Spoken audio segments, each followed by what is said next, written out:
talk about, well, this is the question. What should I be talking about? I was asking myself for quite a while, since the subject of language, script, notation, writing, font making, etc., is so vast that I decided to focus on one aspect of writing, which is the visual tendency in different writing systems and our ways of articulation thoughts, especially in literature. So the title of this presentation, which will be divided in two parts, I hope I'll be on time. The first part consists of the discussion about the visuality of writing systems or of literature traditions.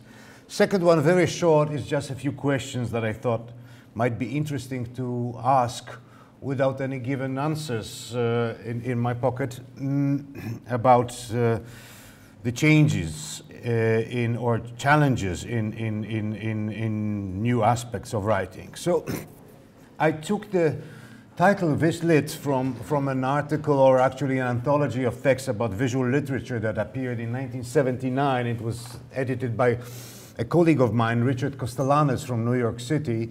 And it tried to map, I think, for the first time, the area of visual literature, of what visual literature is.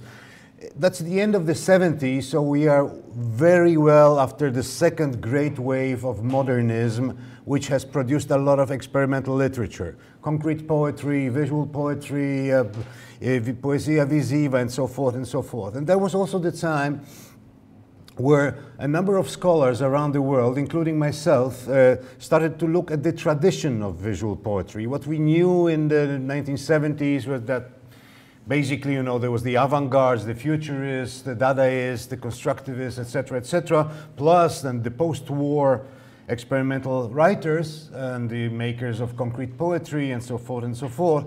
But then it started to appear that the tendency of visualizing literature was always with us in different civilizations, in the West, in the East, and elsewhere. So the interest arose, and the number of publications came about in the 80s and 90s. And that first mapping was done by the beginning of this century. I'm talking about that to show you that although humans were always interested in the origins of their writing and the propensities of writing, we're actually quite fresh all the time in discovering new aspects of what our culture consists of. And the previous wave of interest in visual languages and visual writing took place in the late 20s, and that was precisely after the first avant-gardes sort of, you know, lost their steam, and massive work by Russians, Italians, Americans, Brits, French, and Slavs, and so forth was produced, including the Japanese and Chinese. So it always kind of rolls after a certain period of change, and it's always interesting to see why this change occurred. The previous one, before that, before the 20s of last century, was around the 17th century, and I'll discuss very briefly why that happened. So if we look at the visual aspect of language and the visual aspect of text as it's written, we see a number of ideographic elements, very often, of course, embedded in the early writing systems, which you can see in the exhibition, or in different publications, whether there would be, you know, the ideographic aspect of some characters of Chinese script, which is divided into 6 different groups. I will not be discussing that today, it's a bit too long, but that allows, within one writing system, to use the writing signs on very different levels. And it also invites the mind of the writer and of the reader to a very interesting interplay between different modes of writing and modes of deciphering. Perhaps similar things were happening with the Maya and the Indus Valley writing. It's interesting to note that the Indus Valley writing, which you see on the right here, has not been deciphered yet. So although we have quite advanced first steps in artificial intelligence and different computing systems that can decode a lot of things, we we cannot still decode one of the earliest systems of writing, which is interesting in itself. And the Maya writing system is not deciphered totally as well. It consists also of very, very many different signs, and all of them have a pictographic aspect. Similar things kept happening with the Egyptian hieroglyphic, especially the classical Egyptian hieroglyphic.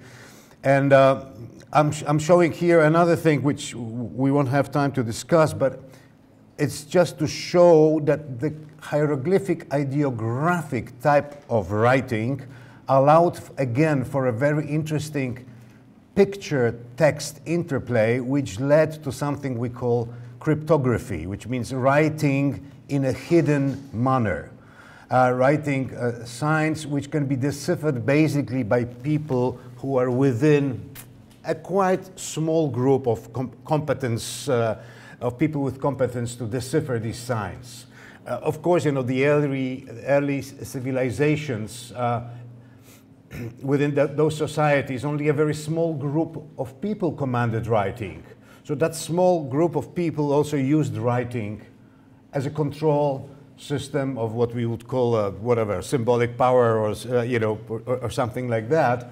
And that pictorial aspect of writing allowed them to create sort of a rebus-like compositions within a given system. It means it differed so much from our alphabetic systems, which are basically encoding sound, and then we are decoding sound. So basically it's a sound notation system. There it was still between an idea notation system, a thought notation system, or a sound notation system, and that allowed for a vast area of game, which later in cryptography went into a whole different line of development. I'm showing here a number of cryptographic devices which were decoding and encoding different messages or texts in the Renaissance and later periods. Visuality of writing systems also has a strong moment in different alphabetic systems. So when we look, for example, at ways that holy names are being denoted, whether that will be Jesus Christ or, you know, whole range of different names in Byzance, generally in the Orthodox tradition, or on the right in Muslim calligraphy, where the names of Ali and Muhammad and different surahs, etc., are transposed onto visual signs, almost on the verge of losing their literacy. So they are basically pictures made of words, but to the extent that the picture begins to dominate, it's very interesting, especially for Islam, where representation is very restricted and limited. So, you know, you are not supposed to make pictures, and calligraphy, especially of this form, was a sort of a way, conscious or subconscious, to create images or create structural patterns that are based on letters or on signs of writing, but are creating images on their own.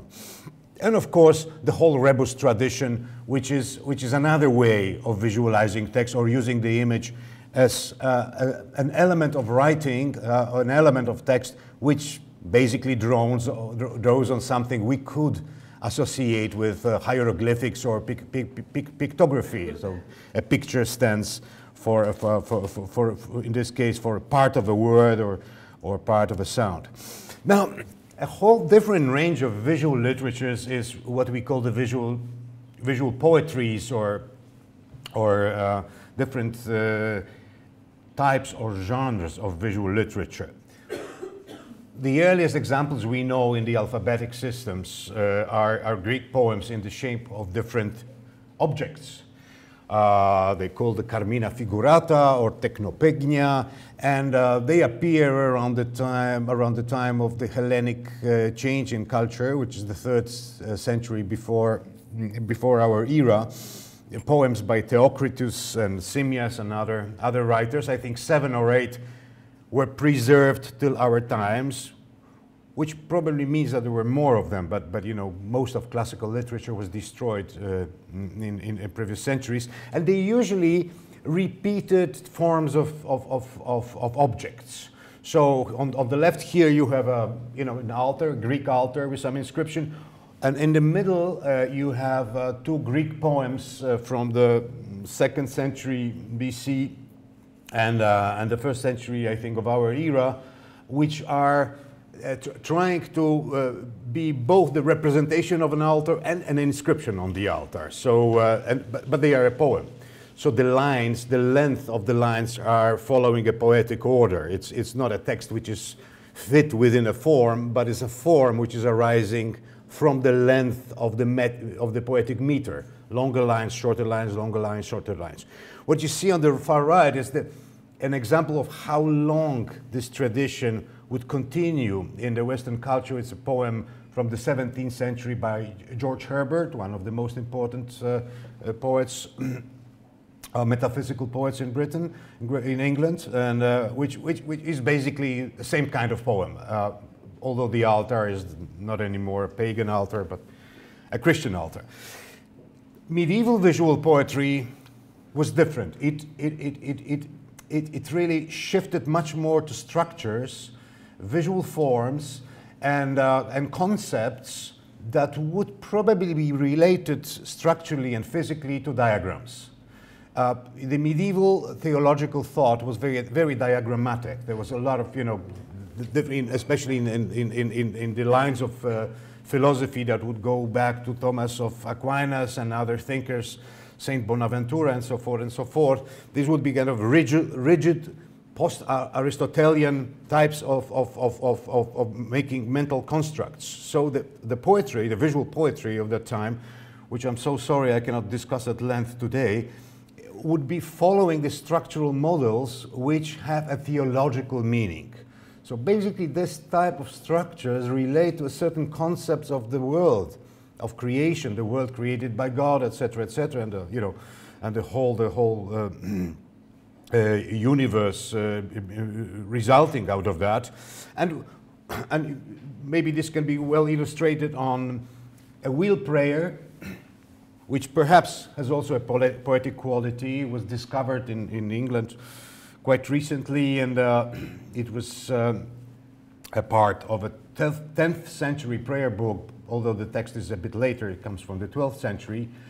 The Wheel of Fortune, which is one of the important symbols still with us today, the Wheel of Fortune, that fortune is changing kings into beggars, etc., etc., etc., and we are controlled by the Wheel of Fortunes and the whims of fortune, and a poem which is also relating to the fortune of man, which probably was written by Abelard, the very famous Peter Abelard, Pierre Abelard, in the medieval times. This is a manuscript version from the 15th century. So we have a rich array of visual literature coming both from the ancient times and especially from the medieval times, where it was not a rare thing. It was actually quite common, I would say, to create literature of this type and poetry of this type. And it creates a line of possibilities in literature which has been exploited greatly in our modern times, especially in the computer era, but was designed basically much earlier. It was designed in the 17th century with different structural ways of thinking about a text. A text which is non-linear, a text which can be read in many directions, a text which, in this case on the right, it's a Dutch text from the 17th, 15th century, 16th century, which is basically a chessboard type of text. So you can read it, as you move on the chessboard with the figure of the horse or some other figure. And the one on the left is basically a sort of a combination between a structural poem, a rebus, where the signs for the heart, the circle, and musical notations are in fact words encoded with pictures, and they have a repetitive structure, like in permutation or something that is much more much closer to mathematics actually than than to poetics, although this is still considered to be a poem.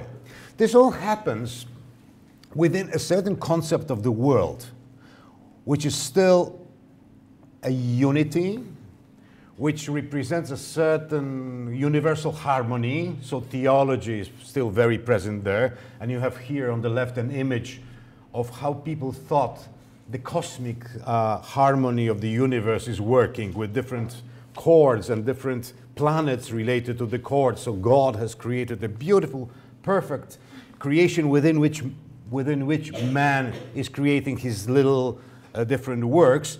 And this is again shown on the right in a very physical manner, where God, as a player of an instrument, is turning the wheels of the universe, and a kind of a cosmic music is being produced, and language and poetry is stemming out of it. So people were trying to relate their human works to that cosmic universe. On the one hand, using mathematics, such as Leibniz and Bernoulli and Pascal, etc., and relating the mathematical order to language, trying to create something like an atomic structure of language. They thought, well, if the universe is a whole and it's all a creation of one celestial being, then perhaps our singular expressions can be broken down, like in mathematics, to very basics, and we perhaps can think of all our wordy creations, of literary creations, of words which are being produced, as combinations of these atoms, which probably are finite. They are not infinite, they are finite. And so let's discover the principle which governs this, this chaos of creation. They were very concerned at that time that the world is growing so fast. There are discoveries of people in South America or in Asia whose languages we do not understand. At the Tower of Babel, the mythical Tower of Babel, is something that is in front of us suddenly, and the story that is told by the Bible seems not to be true, you know, because how can we connect the Indians of Latin, or what we call today Latin America, with our tribes of Israel that have given birth to all our European nations and perhaps some other non-European nations. That's why these investigations into harmonizing this diversity were taking place, and out of that a lot of speculative literature came about, which was based basically on arithmetical and mathematical concepts. Here you have a poem on the left which is created on a set of concentric wheels. So each part of the poem is placed on a subsequent wheel, always starting with the same expression in the middle, and by turning these wheels you are creating a myriad of possible poetic expressions. So we get to a moment where the poet or the writer is saying, like, why should I write one poem? Why shouldn't I create a conceptual piece which will produce, like a machine, 1 billion poems? Of course, as a possibility, you know, because very often they would write, well, it would take a billion years to write down the lines of this poem if you really tried. And it would take that much, you know, tons of paper to write it down, etc., etc. So a kind of a conceptual concept of conceptual aspect of literature and a visual structural literature appears. On the right, you have actually something which is a proto-computer type of poetry, where it's not anymore a diagram, but it is a diagram of an actual poetic machine which you can construct out of these circles on the top left.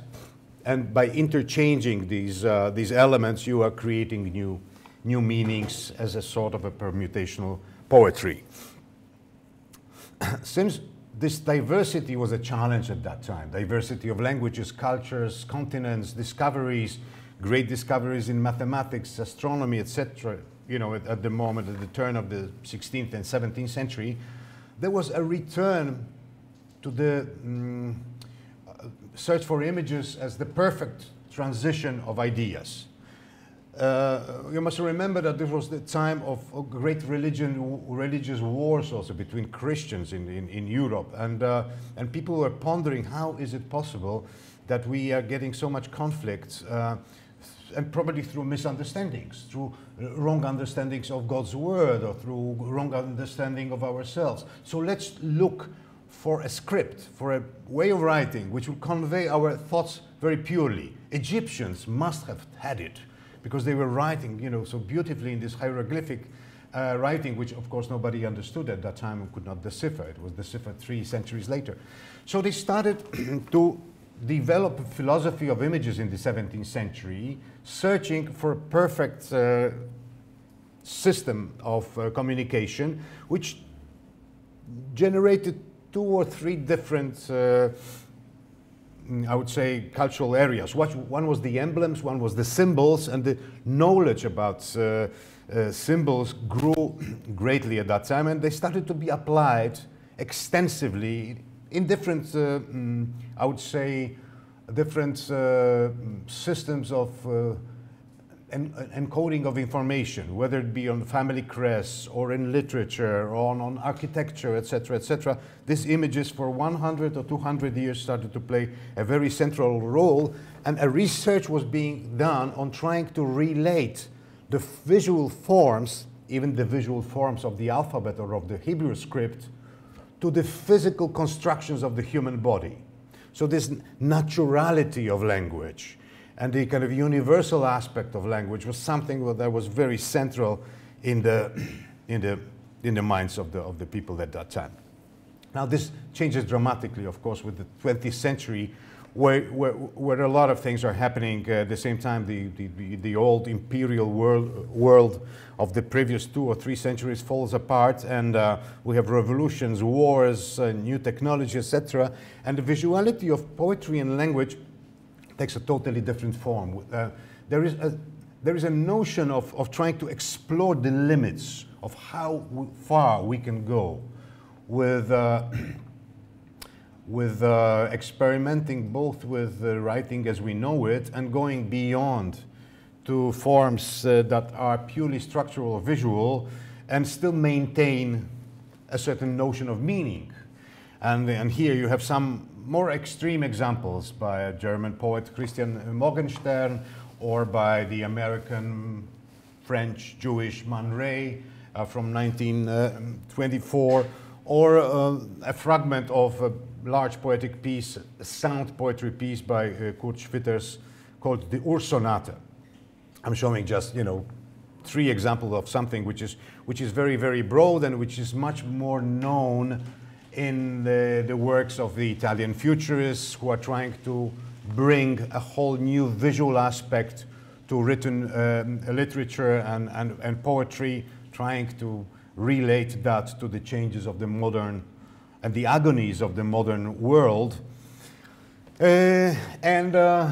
Another interesting dimension of visualizing the text and using the alphabet as a visual element in the concrete poetry movement, which develops in the 1950s and 1960s of last century. And here I'm showing the more radical examples which are on the verge of readability by the Czech artist and poet Jiří Kolář, sorry, the text is called here, the visual poem Tingeli, and Hans-Jörg Mayr, who was a publisher and poet in Germany, who was doing a type of actions and something that would be probably most close to typography in motion, although the motion is only in stills here.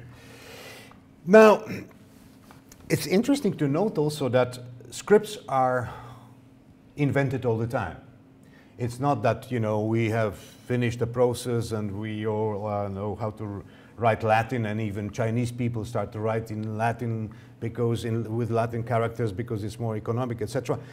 new scripts are appearing because new identities are being formed. And it's a very interesting process when we see some of the recent scripts that were invented in the 19th century or in the 20th century, usually in post-colonial situations, where a nation, a king, or someone from a society in Africa or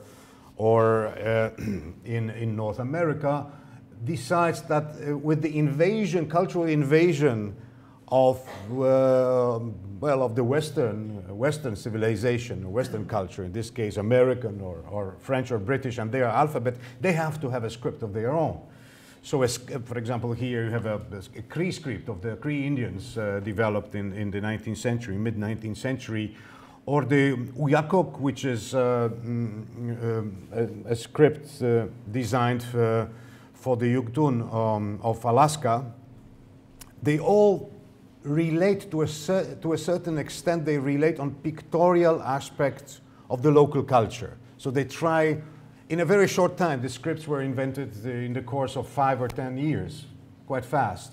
And they related to something which was identity related, which we can see perhaps best on the African scripts Bayum and Vai that were designed in the 19th century or the very end of the 19th century in Cameroon and Liberia. One of the most recent invented scripts is the script, the Tengwar, designed by J.R.R. Tolkien for the Elfish.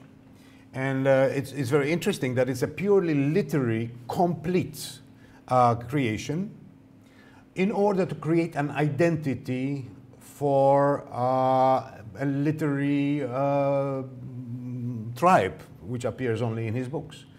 But he, being a linguist, partially understood that to convey a kind of authenticity of this reality of the elves, he has to construct a language for them. And you know, there are societies today in different countries. I discovered in Poland there is also a small group of people who write Elvish, and they write either Elvish words or they write Elvish, they use the Elvish script to write Polish or English, etc. Here, I think on the left you have the Lord's Prayer actually in Elvish. So, our Father who art in heaven, etc., etc., etc. Now, you know, language, and this is the second part, and I'll be done in 5 minutes. Script appears out of necessity, and language obviously also appeared out of a certain necessity. And there's a lot of interesting research being done today on, you know, actually how it appeared and why it appeared, and the research being done with our forefathers, with the monkeys, chimpanzees or the bonobo, are showing an interesting level of the language they have, because they have a language, and it's a sign and a sound language. And here on this chart you can see in the middle what is common with these two groups, the bonobo and the chimpanzee, and on the left what is different, what difference it makes. It starts to tell probably a lot about us humans, how we were different in developing our languages, you know, hundreds of thousands of years ago, you know, between the humanoids and the Neanderthals and so forth and so forth.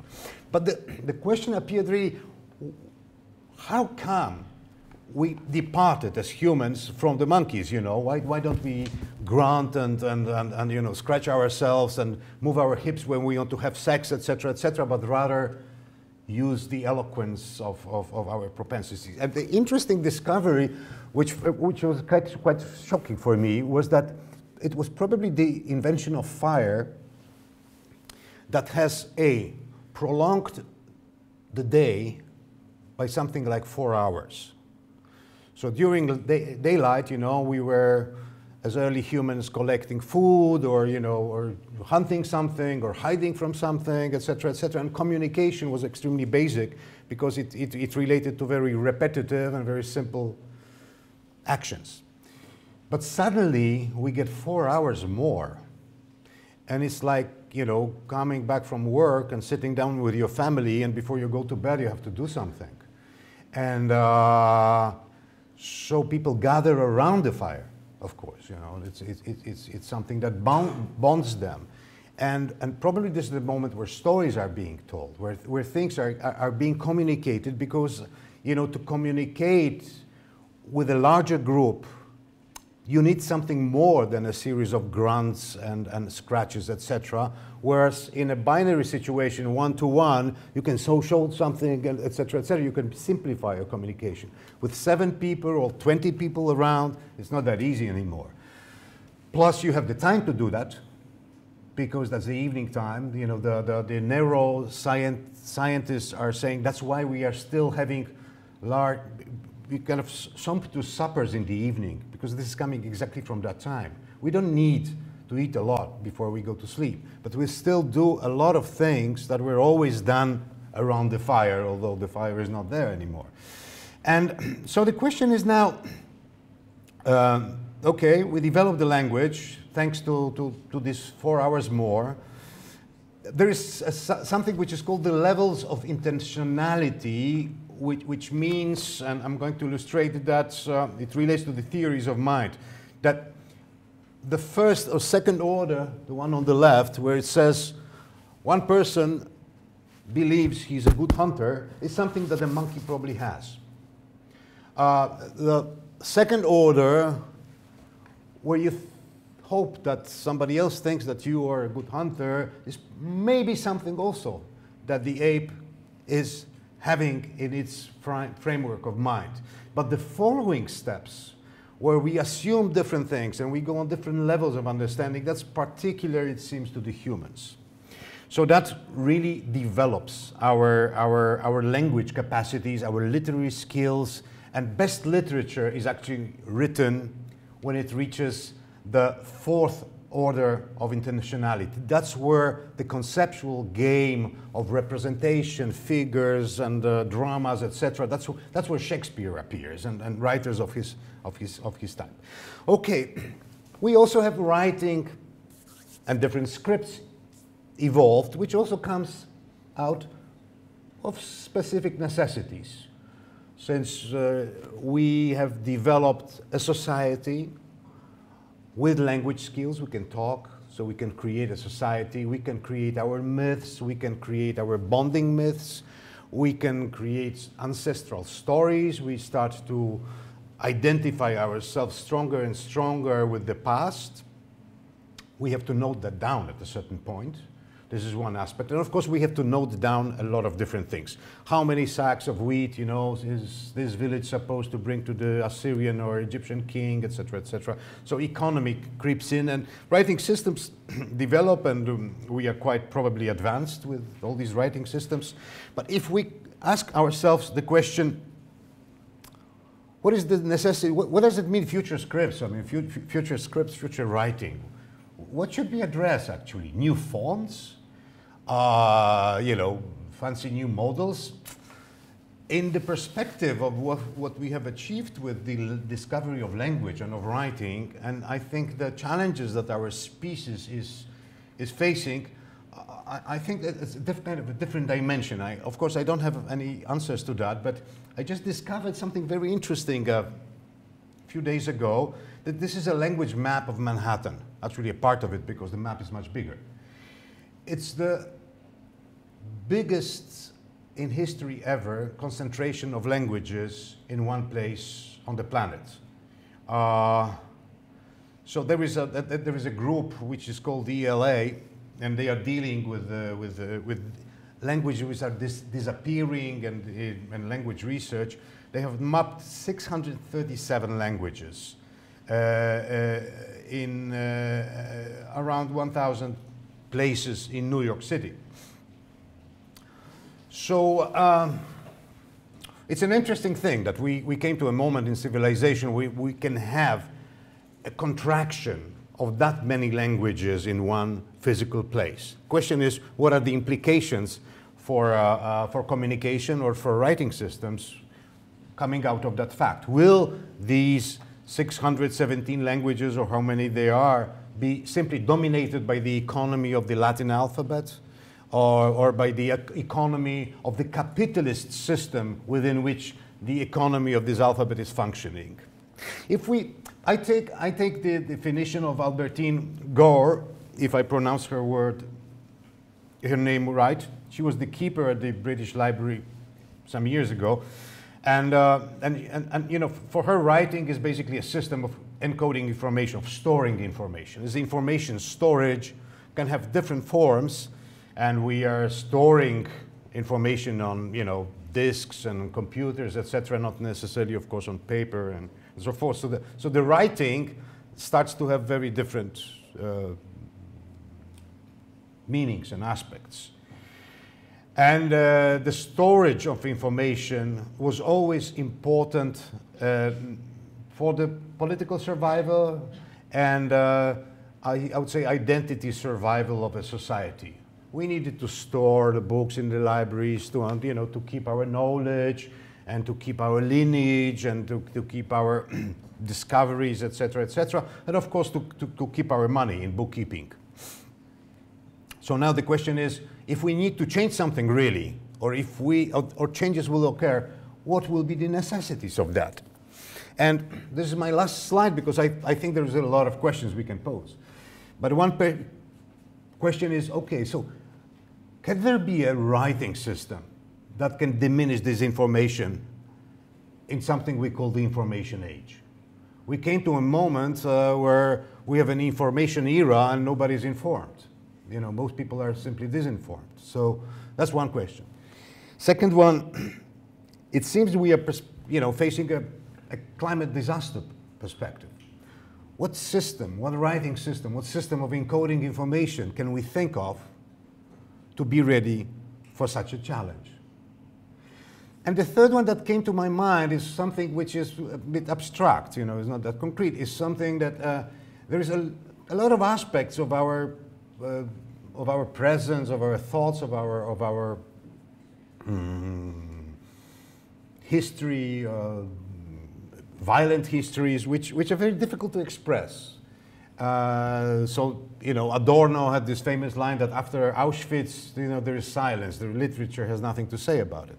So the question here is there an aspect of our thinking, of our subtlety as humans that does not have a writing form yet that could sustain it? And with those three questions, I will end my presentation. Thank you very much.